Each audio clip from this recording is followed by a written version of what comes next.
Friends, ఈ వీడియోలో కుమారి aunty ఎవరైతే ఫేమస్ అయ్యారో సోషల్ మీడియాలో, సో ఆమె ఒక షాప్ను వచ్చేసేసి నిన్న పోలీసులు వచ్చి మియాపూర్లో ట్రాఫిక్కి ప్రాబ్లం అవుతుంది, సో వెంటనే ఈ షాప్ని తీసేయాలి అని వాళ్ళైతే వచ్చి తొలగించారనమాట. సో తొలగించిన వెంటనే కుమారి ఆంటీ గారు ఎవరైతే ఉన్నారో, సో ఆమె అయితే మీడియాతో వచ్చి ఇలా బాధపడడం జరిగింది. సో ఏమని బాధపడ్డారంటే, నీనా ప్రజల్ని రమ్మనిండేది, నీనా ఫేమస్ కామని చెప్పిండేది అలాగా అని చెప్పారనమాట. సో మాపై కుట్రతోనే ఇలా చేశారని చెప్పారు. సో దీనికి స్పందించిన తెలంగాణ చీఫ్ మినిస్టర్ రేవంత్ రెడ్డి గారు ఎవరైతే ఉన్నారో, సో ఆయన అయితే ఇవాళ ఒక ట్వీట్ చేశారనమాట. సో పోలీసుల శాఖ అయితే ఆర్డర్స్ పాస్ చేశారు, ఆమెని డిస్టర్బ్ చేయకోకుండా ఆమె షాప్ని అక్కడే ఉంచాలని అయితే ఆయన అయితే చెప్పినట్టు జరుగుతుంది. ఇంకా ఆశ్చర్యకరమైన విషయం ఏమిటంటే, త్వరలోనే ఆమె షాప్కి సీఎం రేవంత్ గారు అయితే వచ్చి విజిట్ చేసి భోంచేసి వెళ్తారనేది చెప్తున్నారు. దానికి ఈమె కుమారి ఆంటీ రెస్పాండ్ అవుతూ తనకు ఎంతగానో సంతోషంగా ఉందని, ఒక సీఎం లాంటి వ్యక్తి తన షాప్కు వచ్చి వస్తారని అంటే ఇంతకన్నా మించి ఏం కావాలని ఆమె అయితే భావోద్గా దానికి కారణమయ్యారు. ఇదంతా ఒక పక్కన విషయం. ఇంకోటి, దీంట్లో రాజకీయ కోణం అని కొంతమంది అంటున్నారు. సో దాంట్లో రాజకీయ కోణం ఏముంటుంది అంటే, ఆమె అయితే ఒక వీడియోలో ఒక ప్రమోషన్ టైప్ అని కొంతమంది అంటారు, మళ్ళీ ఇంటర్వ్యూ అని కొంతమంది అంటారు.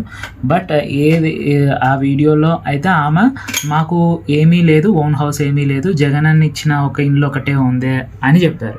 సో ఆ క్లిప్ని వైసీపీ సోషల్ మీడియా ఎవరైతే ఉంటారో pro promoters or pro supporters వాళ్ళైతే ఆ వీడియోని వైరల్ చేశారనమాట. సో జగన్ అన్న కూడా సపోర్ట్ చేశారు కుమారి ఆంటీకి అనేసి.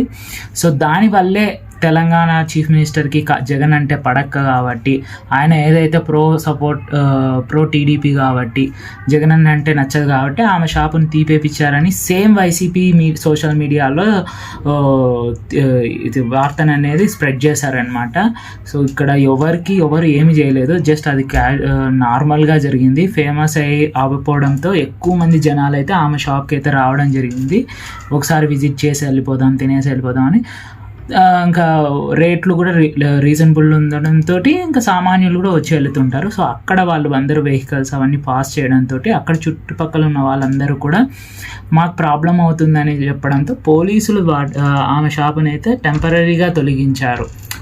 అందులో భాగంగా సో దాంట్లో దేనికి రాజకీయ కోణం ఏమీ లేదనమాట.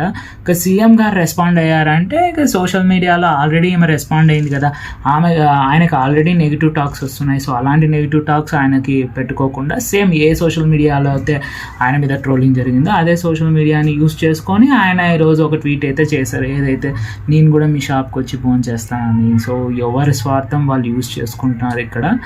దీన్ని మధ్యలో ఇది ఎవరైపోతున్నారంటే, ఫేమస్ అయిండేది కుమారి అంటే నిన్న షాప్ పోగొట్టుకున్నారు కుమారి అంటే లక్కీగా ఈరోజు మళ్ళీ ఆయన వచ్చి చెప్పారు కాబట్టి సరిపోయింది అన్నమాట.